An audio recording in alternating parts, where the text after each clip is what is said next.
doesn't mean that we are done, Declan Goff. Mackie no. and Judd, we continue with, I guess, what was a lot of fun when it comes to the reckless speculation platform, and now has finally been resolved. If you have not seen this morning, and we are recording this on Thursday morning, Jack Eichel has finally been traded to the Western Conference. The Vegas Golden Knights get him for Peyton Krebs, Alex Tuch, who of course was part of the Wild until in the expansion draft. And I think it was actually a trade made at that time. Tuch was sent to the Golden Knights, and he's been very good there. Hurt so far this year. A future first-round draft pick and a future second-rounder. Now, so the Golden Knights get what they desperately were in need of, which is not just a good center, but a top one. Yeah. The situation is this, though. So now, and this is the crazy thing that this didn't get done. So now Eichel is going to have the surgery for the herniated disc that he has needed since last year, but the Sabres and the Eichel camp disagreed.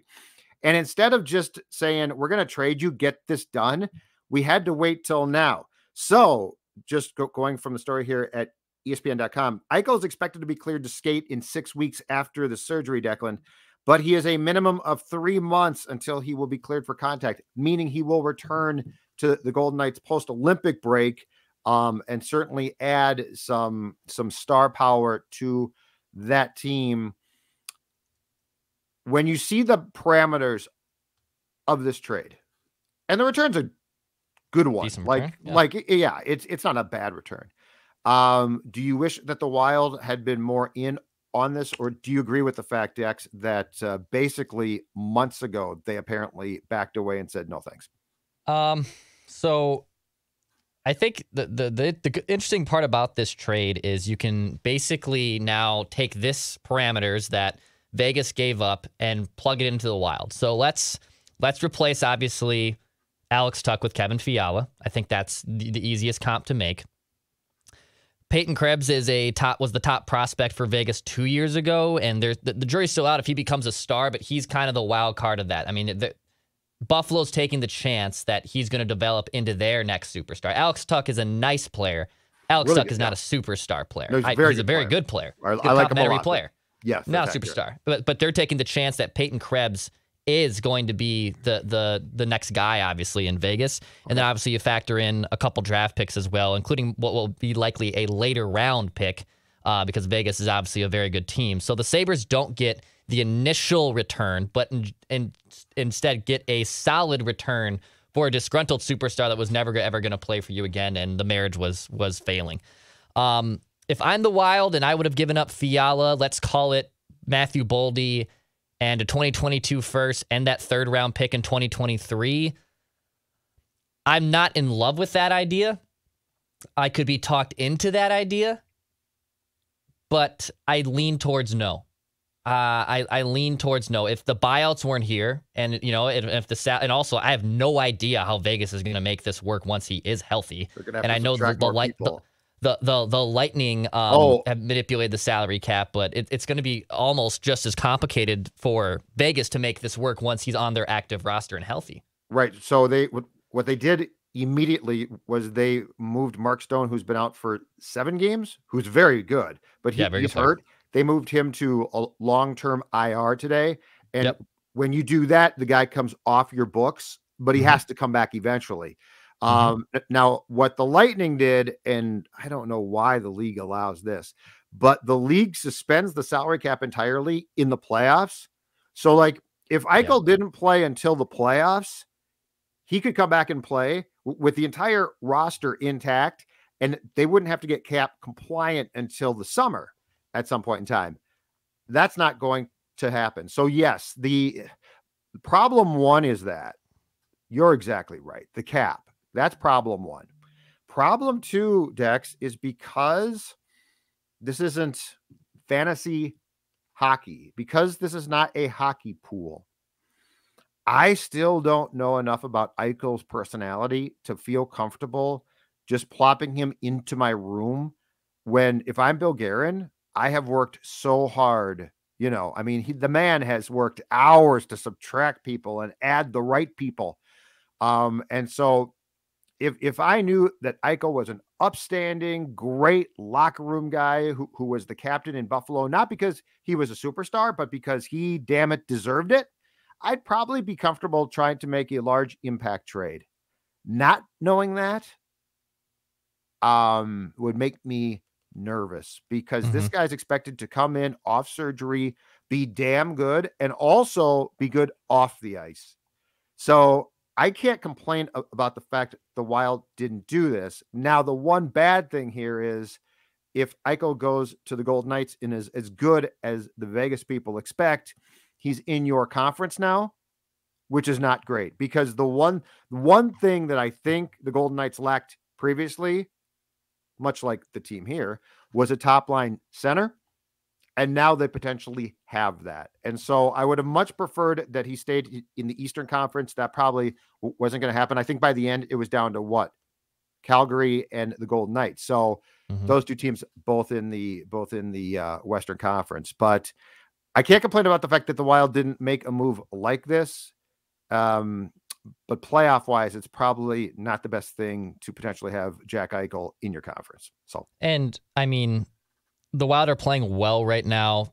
There could still be a situation where you add a center by the deadline or down the road that could make you deeper down there and make you a better offensive team. But if Eichel's also not going to be able to play for a long time, because I know you read the ESPN report, but then I believe John Morosi was saying that he might not even play for 3 to 5 months. You know, like, well, if he doesn't play for 5 months, a long time. That means he walks back into the playoffs, and the Golden Knights don't have one concern about being cap compliant. And if that doesn't, after what Tampa pulled with Kucherov, if Vegas pulls the same thing, if this league doesn't fix this, like, what on earth is there a compelling case to say everybody must be cap compliant until the most important time of the year, at which point in time anything goes? Go ahead and trade for Gretzky.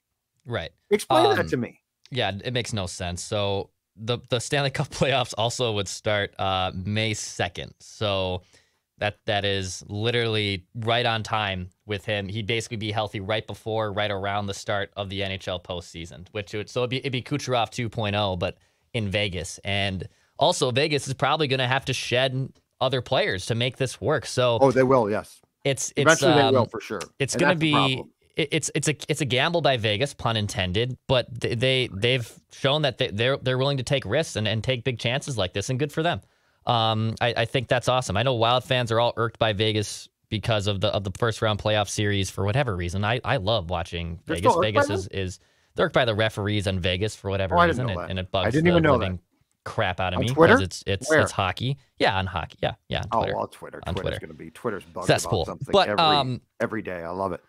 But in general, the Wild are playing well right now, and I don't think I would have been able to do that trade if it was, Fiala, Boldy first. I like Fiala too much. Eichel makes too much of money. I mean, and look, Eichel healthy is a much more impactful player than Kevin Fiala. That's obvious. No one's going to debate that. But I think just with the timetable of the surgery, yes, you also bring up the possible chemistry issues in the room. It would have been pretty complicated. And the Wild, look, at the beginning of the summer, were arguably the favorites to get him. They were showing the most interest. A lot of people literally thought it was going to be the Minnesota Wild that ended up pulling off this trade. And now they don't, and they're going to roll with this group. And honestly, I'm okay with that. In fact, I saw your guy Fiala last night at the Wolves game. Oh, was he? And I think it's still his, I don't think they're married yet. I think it's his fiance, his gal were at the game. He stayed for the entire thing. I was very impressed. I thought he's here for like a quarter or so, but no. Yeah, I'm with you. If you have to play the Golden Knights in the playoffs, it's probably going to be a pain. Eichel's very good, but I think that there's enough unknowns about him, including the fact that I think he's about to have a procedure that we can't find a precedent for in hockey. And he got hurt. If you go back and watch the play, they were playing the Islanders, and he got hurt on a really innocuous hit too. So, like, if he takes that hit again, is that going to be a problem? So, all right, we are done. Phil traveling today for the portion of Mackey and Judd, so he will be back tomorrow. Dex, go ahead. Quickly, an ode to Marian Gaborik, who is officially retiring. He has officially announced his retirement today, November 4th, 2021. He Are you was serious? Basically, he's been out for the last year and a half. But yes, he is officially retiring like from the game. For like 3 years, Declan. I know. I think he was still thinking about maybe coming back. But Marian Gaborik, with hockey, because he obviously came around when the Wild came in, and I was 8 years old. So Marian Gaborik finally hanging it up. 1,000 games, won a cup, obviously, with the Kings. But also, to be honest, a big what if, man. I mean, the guy really just looking quickly up and down his box score, outside of his first 3 years in the league when he played 70-plus games, heard a lot. Only played 70 more games twice from the ages of 20 years old to when he retired in 35. He was never healthy, unfortunately. 2 questions off of his career. One is exactly what you just said.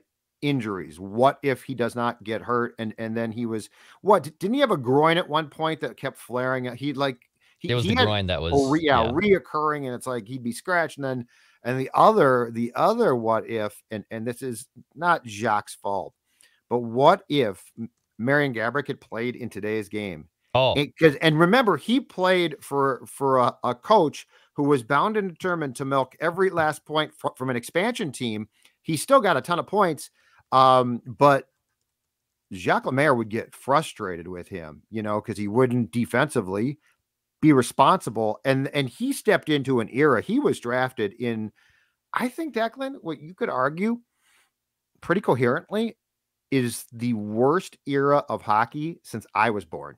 Yeah. So I turn 52 next week. The game, look, when I started to watch the game, it certainly didn't come close to being as fast as it was today. But the 80s featured, look at the scores, 7-6, 6-5, 8-7. So it didn't feature the speed and the athletes that it has today, but it certainly had exciting, wide open games.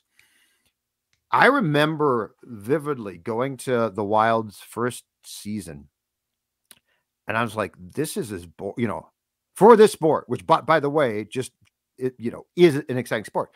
This is as boring as it gets. And there was a guy who came down at the time from Winnipeg a lot, columnist from the Sun. And I was talking to him. His name is Scott. And I'm like, Scott, what's happened here? Like, this is awful. And he's like, you are used to the 21 team league where it was wide open and exciting and fun. We are now in the day and age of the trap. We are now in the, everything that could be wrong. And if you go back to the last Stanley Cup final before the lockout, which was Tampa and Tortorella's team over the Flames, that was unwatchable hockey. Yep. And Gaborik was right in there in his prime. What happens if Gaborik steps into the game Kaprizov has as far as being unleashed, and with his offensive skills? He would have been so much fun to watch now. Yeah, Gabby was a flashy player, probably one of the quickest, not necessarily the fastest, one of the quickest hockey players around from the last 10, 15 years. Yeah. And shot the puck a ton. Was an exciting player to watch. Yeah, it kind of is unfortunate that he never stayed healthy and never got to 1,000 points. He just got over 1,000 games, which is, when you play 17 years in the NHL, you should be a lock in to get well over 1,000 games.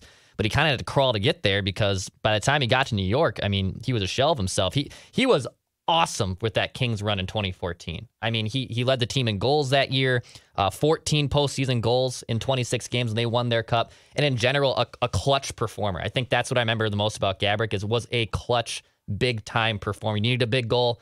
Gaborik was going to deliver that. To me, and I know there's probably a good faction of Wild fans, and I think you'd agree with this, by the way, to me, Marian Gaborik means more to the Wild than Mikko Koivu does. He does. To me, he was a star player. Because he was a star player. Now, Koivu was the full-time captain, was more decorated, and spent more time here. I don't deny that. Right. But to me, when I think Wild hockey, I don't think Mikko Koivu. He's not the first person I think of him. He's not the first person that comes up. If you ask me who's the first person you think of when you think Minnesota Wild hockey, I will always say Marian Gaborik. That's very fair. Yep. And if he came into the league today, he'd be so much fun now. I agree. It would be so much fun because thank God they changed the rules. All right, Dex, before we go, plug stuff. We got, I'm sure we got stuff to plug as far as our podcasts go and what's coming up. Yeah, we have Keys. Our guy Keys will be making his addition, obviously, tomorrow for Mackie and Judd edition. We have 4-question. Here's my keys. Yeah, we have 4-question Friday, obviously on Purple Daily. You and I, should we do a hockey show maybe tomorrow or something? I mean, sure. I hate these off days. I know. I hate the staggering. It makes content tough to do, and I know obviously people love Judd's hockey show. Play on show. Thursday. Play tonight, right? Yeah, for God's sake. sakes. Play Tuesday. Play Thursday. Play Saturday. Don't play Sunday. I did a story. I think 3 or 4 years ago when I was working for Go Radio and being a Polad pocket protector. Yeah, you were. And I remember contacting Aaron Sickman to wonder, because this happens also. This is not a new thing. Every year in October, the Wild are barely at home and I have so many off days. So I did a story and Sickman helped me out. The XL Energy Center is legitimately one of the busiest arenas in North America in October and March, specifically. And once they get the schedule that they say, hey, there's events and concerts here, so we can't have games here. But then you have to factor in the NHL. And you have to factor in how many back-to-backs. It basically leaves this humongous problem in October that the Wild have next to no home games in October and in March because then the state hockey tournaments for the boys and girls. Get Harry Styles out of here and get some hockey going, okay? So, no more Harry. We don't need Harry Styles at the X. I agree. But for all of our listeners, thank you. Yeah. Rate, subscribe, like for all Minnesota Wild, Twins, Timberwolves content right here. Our Purple Daily YouTube page with 7 days a week Minnesota Vikings content. We'll have Vent Line obviously rolling on Sunday after the Ravens game when Lamar Jackson torches you, but that's a different story. Yeah. Do all that. Rate, like, subscribe. And on that, we will talk to you tomorrow on Mackie and Judd.